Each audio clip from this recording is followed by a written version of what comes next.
Finally মই গৈ আছোঁ আৰু ৰাস্তাত বহুত মানুহ গৈ আছে চাবৰ কাৰণে। তো চাই আছে আপোনালোকে। বহুত দুখৰ কথা যে এটা মানুহক আন এজন মানুহে কেনেকৈ মাৰিব পাৰে। তো গাইজ দেখাইতো পাইছে আপোনালোকে যে ৩-৪জন মানুহে মেটেকাৰ পৰা মৃতদেহটো উদ্ধাৰ কৰি আনি আছে আৰু কোনোবা দুষ্ট চক্ৰই মানে এনেকুৱা মেটেকাৰ তলত মানে পেলাই থৈ দিছিলে বস্তাৰ ভিতৰত ভৰি। আৰু আমাৰ ইয়াত আৰক্ষী বিষয়াও আছে আৰু ৰাইজ আছে। আমি চাই আছোঁ মৃতদেহটো এতিয়া ওলাই আনি আছে। তো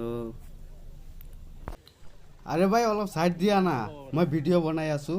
গাইজ আপোনালোকে চাই থাকক, ডেড বডিখন ওলাই পাৰলৈ আনি আছে।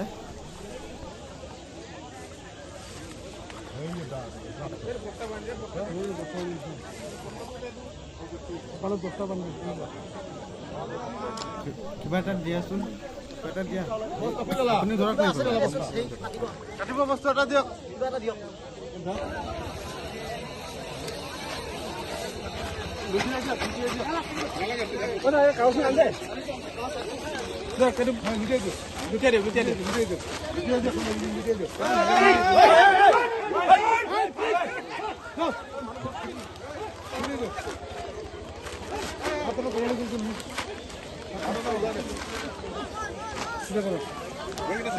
অলপ চাওক, এনেকে মানুহে মানুহক মাৰিব পাৰেনে?